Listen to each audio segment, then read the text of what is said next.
అందరికీ నమస్కారం. గత 4 రోజుల క్రితం ఆంధ్రప్రదేశ్ రాష్ట్రంలో 10వ తరగతి ఫలితాలు ఈ రాష్ట్ర విద్యాశాఖ మంత్రి నారా లోకేష్ గారు విడుదల చేయడం జరిగింది. దీనిలో ప్రభుత్వ సర్కార్ బడుల్లో చదువుకున్న విద్యార్థులు ప్రతిభ చూస్తే మనకి ఈ ఫలితాల్లో అర్థమవుతుంది. ప్రైవేట్ స్కూల్కి ధీటుగా అంతకంటే ఎక్కువగా మార్కులు ప్రభుత్వ సంబంధించిన పాఠశాలలో రావడం జరిగింది. ఈ రాష్ట్రంలో గత ఎన్నడూ లేని విధంగా గత మొన్న రిలీజ్ చేసిన ఫలితాలు 10వ తరగతి ఫలితాల్లో చాలా ఎక్కువ మంది పేద విద్యార్థులు ప్రభుత్వ పాఠశాలలో చదువుకున్న విద్యార్థులే ఫలితాల్లో విజయం సాధించడం జరిగింది.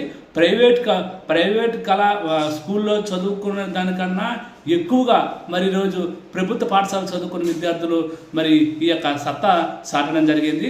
దీనికి ప్రధానమైన కారణం ఈ రాష్ట్ర విద్యాశాఖ మంత్రి అయినటువంటి నారా లోకేష్ గారి కృషి వల్ల ఇదంతా సాధ్యమైందని కూడా ఈరోజు ఈ రాష్ట్రంలో ఉన్న ప్రజలందరూ కూడా అనుకోవడం జరుగుతుంది.